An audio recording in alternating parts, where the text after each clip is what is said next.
Hurricane Harvey has slammed into the Texas coast as a monstrous Category 4 hurricane on Friday night, pounding the region with winds of 130 miles per hour and dumping an expected 40 inches of rain on the region. The hurricane hit shortly after 10 p.m. local time, as waves washed up on roads, building roofs were sent flying into the air, and residents in the storm's path were told to label themselves in case they died. Texas Governor Greg Abbott warned that Hurricane Harvey would be a major disaster before the storm barreled into the state, with violent winds, massive rainfall, all on top of storm surges up to 13 feet. Harvey is the strongest storm since the devastating Katrina 12 years ago, triggering catastrophic floods in an area that processes some 7 million barrels of oil a day, in what could prove a major new test for President Donald Trump's administration. The National Weather Service warned that this was the start of many difficult days to come. As Trump departed the White House for Camp David on Friday afternoon, he responded when asked what message he had for the people of Texas: "Good luck to everybody. They're gonna be safe. Good luck to everybody. Good luck." Governor Abbott minced no words in underscoring the severity of the threat.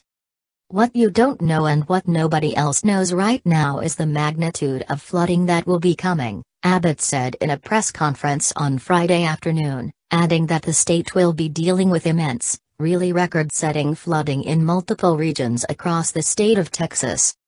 The powerful storm exceeded forecasts that it would remain a Category 3 hurricane, as the National Weather Service forecast sent out the amended category around 6 p.m. local time.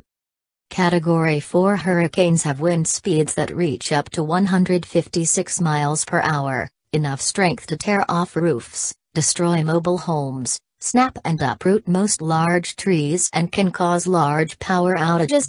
With time running out, tens of thousands of people fled from the path of the increasingly menacing-looking Hurricane Harvey, making their last-minute escapes as rain began pelting the region.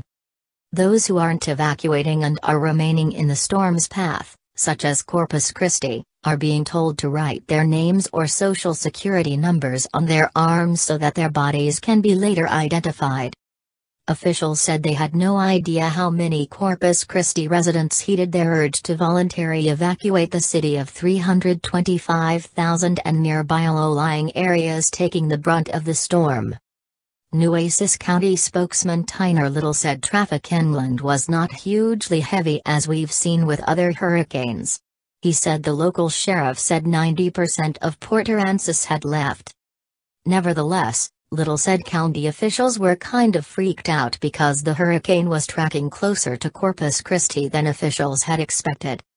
The National Weather Service forecast told those who remain near the hurricane eye to take cover immediately around 6 p.m. local time, and to brace as if a tornado was approaching, due to winds reaching 145 miles per hour. Federal Emergency Management Agency officials issued an alert on Friday evening saying if a shelter-in-place order is issued, residents should immediately take action to do so. FEMA urged residents to charge cell phones and to download the agency's phone app and follow them on social media. 6 federal urban search and rescue task forces have been staged in San Antonio in preparation. Other support personnel as well as National Flood Insurance Program officials have been stationed in other areas of Texas. At least one researcher predicted heavy damage that would linger for months or longer. "We know that we've got millions of people who are going to feel the impact of this storm," said Dennis Feltgen, a spokesman and meteorologist for the National Hurricane Center. He added, "We really pray that people are listening to their emergency managers and get out of harm's way." Galveston-based storm surge expert Hal Needham said forecasts indicated that it was becoming more and more likely that something really bad is going to happen. In terms of economic impact, Harvey will probably be on par with Hurricane Katrina, said University of Miami senior hurricane researcher Brian McNulty. The Houston area and Corpus Christi are going to be a mess for a long time.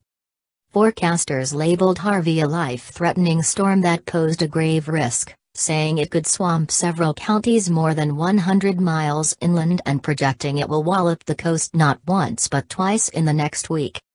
Several counties were put under mandatory evacuation orders, and residents not under orders to leave were urged to move inland. Texas officials say shelters that are opening statewide won't ask arriving families about their immigration status, with the storm making landfall a week before a new sanctuary city crackdown in Texas takes effect. Now is the time to urgently hide from the wind, the NWS said in a flash bulletin on Friday. Failure to adequately shelter may result in serious injury, loss of life, or immense human suffering. All the advice we can give is get out, and get out now, said Patrick Rios, the mayor of Rockport, Texas, where an estimated 60% of the town's 9,500 residents had left.